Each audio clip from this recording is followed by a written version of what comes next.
After watching Quiet on Set, I realized that predators like this will purposely get jobs that involve children. So this is Brian Peck, and he worked with Nickelodeon in the early 2000s, and he was an acting and dialogue coach. Well, it turns out that he was essaying Drake Bell at a very young age. Drake was only 15 years old when this was going on, but he actually didn't tell anyone until he revealed everything in this documentary. Brian was somehow able to manipulate Drake and turn him against his father, and then he took that opportunity to get him alone and do disgusting things to him. But eventually in 2003, Drake spoke up and Brian was arrested and charged with SA. Now, my jaw dropped to the floor when I found out that this 43-year-old man was only sentenced to 16 months in jail. And then it gets even worse. After his release, despite him being registered as a sex offender, he still found work in Hollywood and began working on the set of The Sweet Life of Zack and Cody. Now, shortly after Drake spoke out about what happened to him, he started on set with this new show, Drake and Josh. And what I find crazy is that as kids, we're watching these shows and we're being entertained, but we actually have no idea what's going on behind the scenes.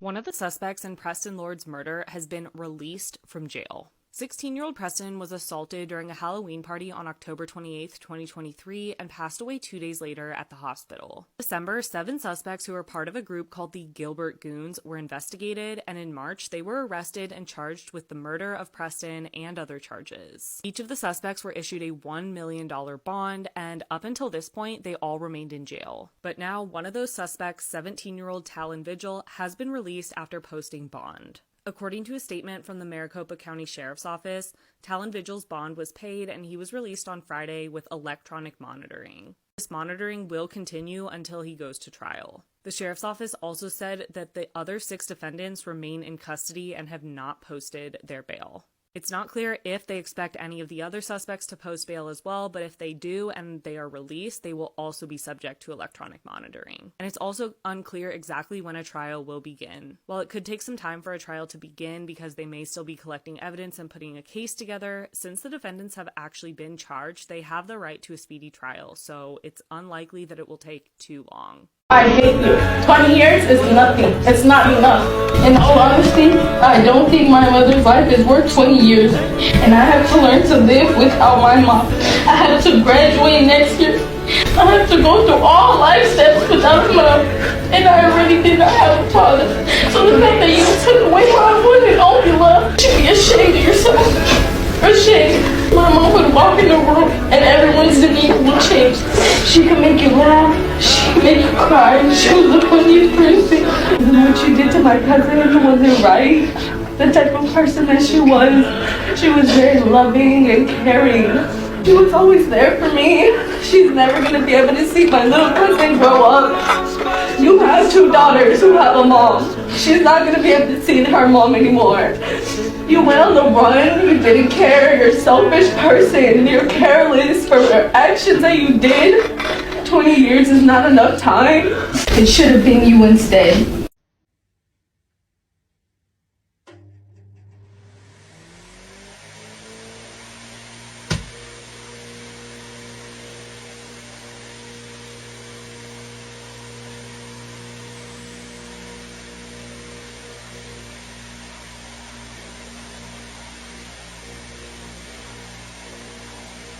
This doctor was caught storing poisoned IV bags because he was angry over potentially losing his job. This all started in August 2022 when a surgical center in Dallas was forced to be closed down after there were a number of unexplained emergencies during patient procedures. One of these emergencies included this healthy 18-year-old who came in for a sinus surgery. Well, he ended up going into cardiac arrest and almost lost his life. All the patients who had the same reaction during a routine procedure survived, except for this woman who also happened to be a doctor. Dr. Melanie Casper became sick one day and was given an IV bag to take home to help her feel better. But minutes after inserting the needle, she suffered a heart attack and passed away. It turns out that these patients were poisoned with a nerve blocker, which was later found in the IV bags. After conducting an investigation, investigation, they realized that these IV bags had small holes in them, which showed that they were tampered with. Then after looking at surveillance footage, Dr. Reynaldo Ortiz was seen storing tainted IV bags, which turned out to be the same bags used on these patients. Prosecutors believe that Dr. Reynaldo was angry that he was going to lose his job over a problem in one of his previous surgeries and think that's why he did this. He now faces up to life in prison if convicted. If you're a woman that shops at Target, you need to watch this video and raise awareness.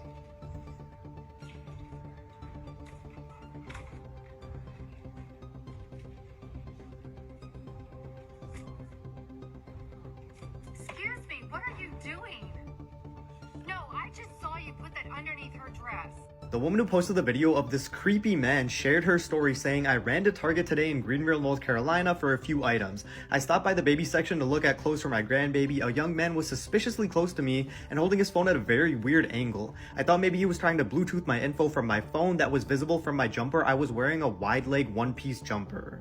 I gave him a look and he murmured something about sorry he was just looking at clothes. Then I noticed he was getting really close to another woman in the store. I decided this was too much of a coincidence and I decided to follow him at a distance." She then put her phone in the cup holder of the shopping cart to record him and see what he was up to.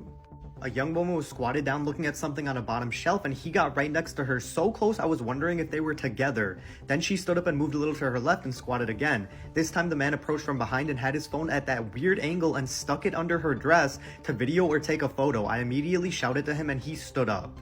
She then says they called security and eventually 911 and had the man arrested, and she said, "We as women need to look out for each other. Also, ladies, you are safe with me. I have your back every time."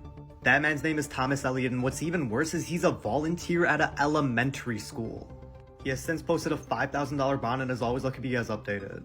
This YouTuber vlogged his plans to murder and decided the fate of people's lives on the toss of a coin. Randy Stair was a 24-year-old who enjoyed vlogging on YouTube. He actually named himself Andrew Blaze and kept videos and recordings expressing that he wanted to unalive himself. He provided plans of how he would carry out a shooting and beliefs that in doing so he could cross over into a cartoon world.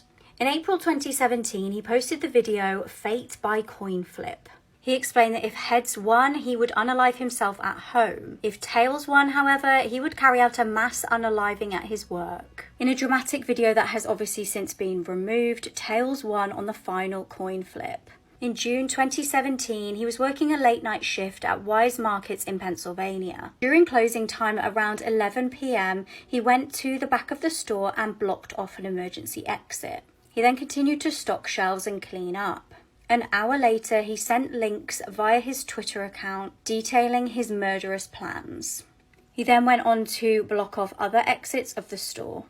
He put on black eyeliner and black lipstick and went to his car and sent his mum a text message explaining how he would like to be disposed of.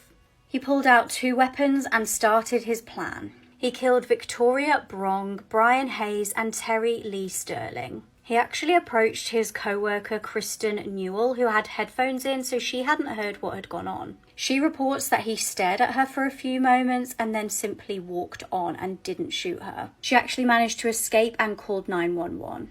While she was on the phone to police, Randy unalived himself. Many wanted the store to be closed permanently, but in July that year, the store was reopened with a new interior and new layout. The community knew that Randy would have wanted the store to be shut down permanently and they didn't want him to win.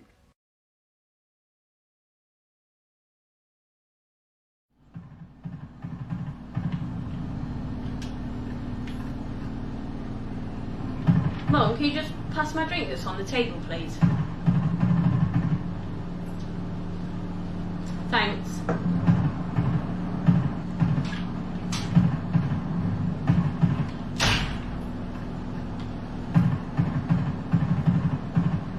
This is a cannibal that used the gay dating app Grindr to find victims so he could eat them. So on Christmas Eve 2019, 25-year-old Kevin Bacon told his roommate that he was going out for the evening to meet up with a man that he had recently been talking to on the dating app Grindr.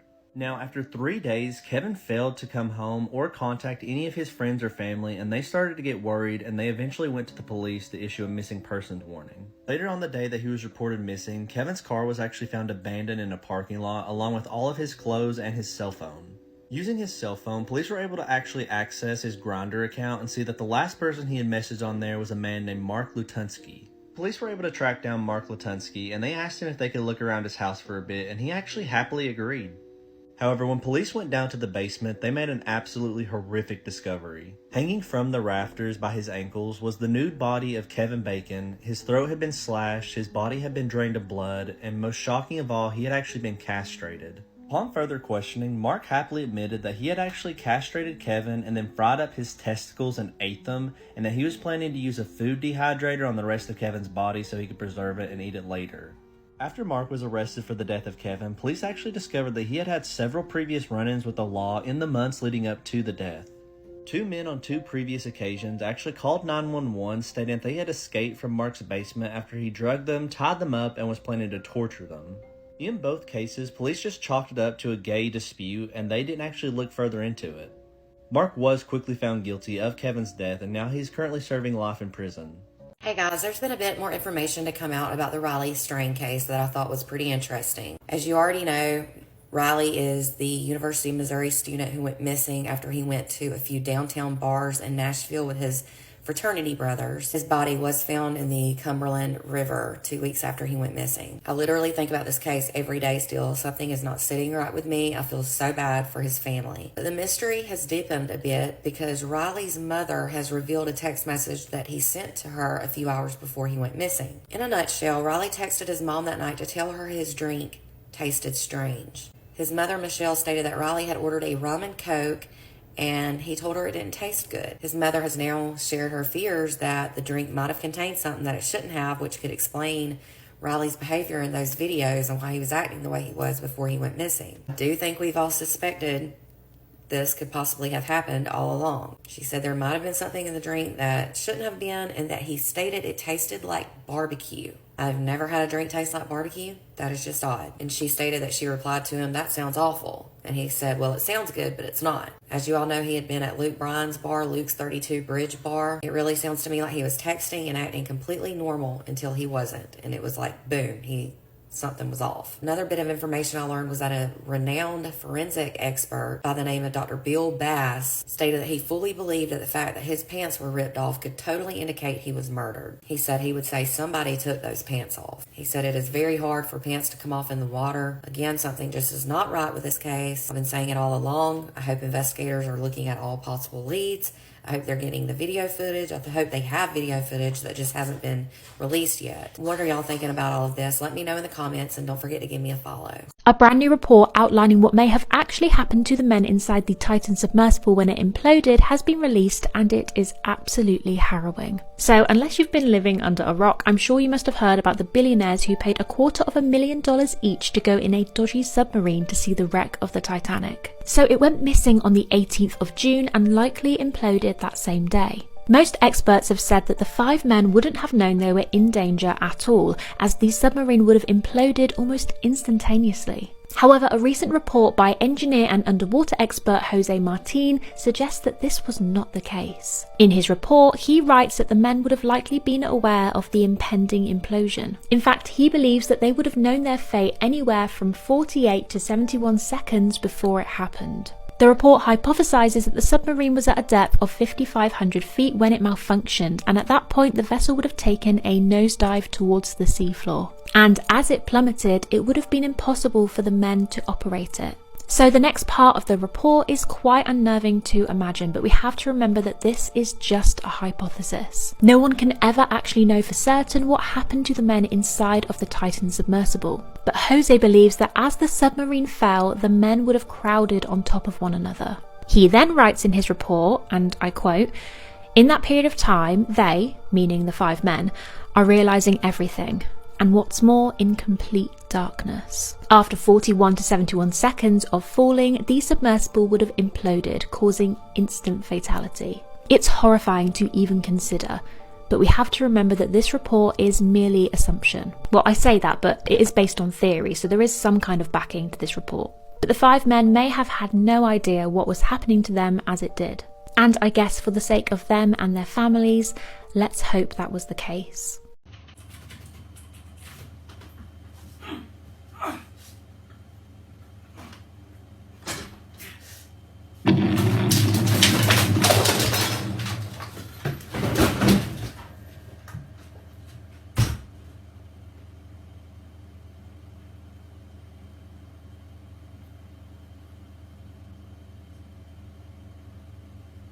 People don't feel safe anymore. Something so simple as going to the mall with your kids is like putting your life in danger. Over the weekend, this 40-year-old man began attacking random people with a knife in a mall in Sydney, Australia. It's clear that the attacker was targeting women because out of the 6 lives that were taken, 5 were women, except for the mall security guard who got in the way, and because of that, his life was also taken. Now, what happened to this specific woman really makes me think about all the mothers. This is 38-year-old Ash Good, and she was at the mall with her 9-month-old daughter when all this happened. Tragically, Ash was one of the victims and her life was taken as she tried to protect her daughter. Her baby was also wounded, but before Ash fell to the ground, she handed over her daughter to a stranger and begged for them to save her daughter's life. 9-month-old Harriet survived, but her mother didn't, and it makes me so sick that this child now has to grow up without her mother over something so senseless as this. The attacker continued to try to hurt people in the mall, but he was confronted by a police officer and they took him out. This is something that's been happening way too often now, and the fact that we have to be on edge when we're at the mall is insane.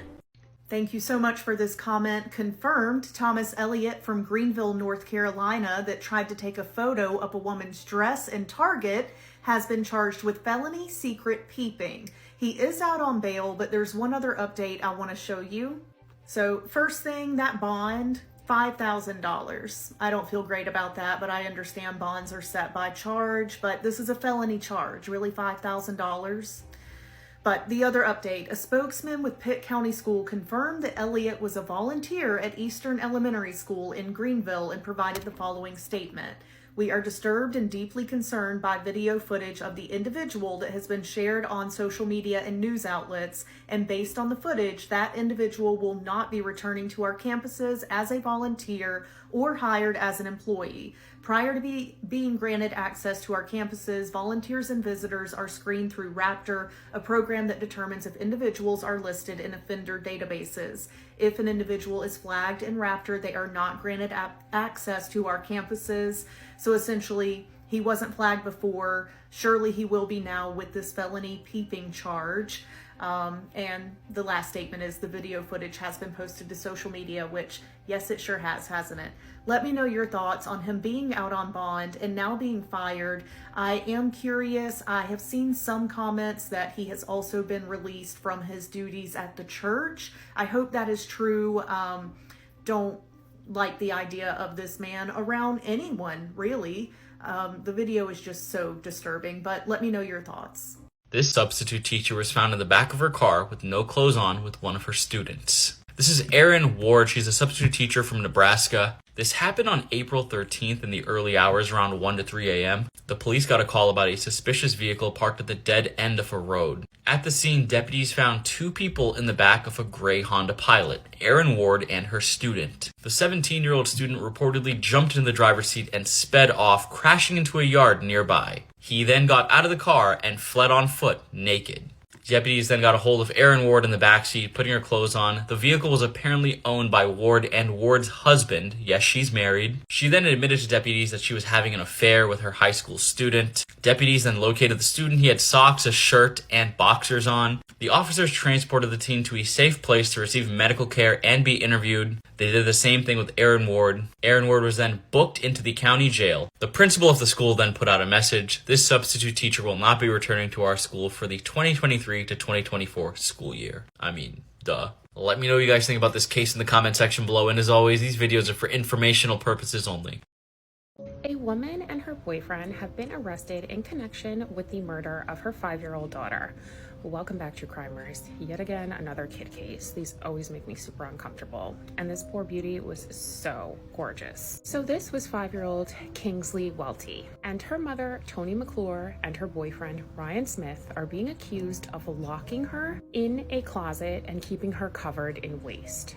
Who would do that? And this all went down in Minneapolis when police responded to a report of an unconscious child. According to police, the conditions of Kingsley's living were just completely horrendous and unbelievable. Kingsley was transported to a hospital where she would later pass away, and her mother and her boyfriend were subsequently arrested, and they are being charged with child neglect. Police have found Kingsley with lice all over her face, feces plastered on her hair and feet. Not to mention, she was locked in a closet. And here is Kinsley's waste of space mother and her boyfriend. A relative of Kinsley's is saying that the home was investigated when Kinsley was just 3 weeks old, but the system failed her. This is such an unbelievably tragic case, and my heart goes out to that baby and her family members who loved and adored her. Within this tattered teddy bear is not stuffing, but a living, breathing human, a prisoner of a heinous charade. Early 2000s, Savannah. Martha and Eugene Grimes, a couple revered for fostering children and aiding the needy, harbored dark secrets in their sprawling Victorian home. Guests, seeking refuge, were sedated by the Grimes and forcibly stitched into animal costumes, turned into unwilling performers for a perverse entertainment. The Grimes' grotesque charade continued undetected for 18 years, the truth hidden by the couple's veneer of generosity and community spirit. The horrors were unearthed in 2022 when a former foster child, triggered by the game Five Nights at Freddy's, recalled the trauma, leading to a shocking investigation. As the investigation deepened, authorities uncovered a mass grave on the property's outskirts. Amidst the overgrowth, many victims were found, still grotesquely bound within their costume prisons.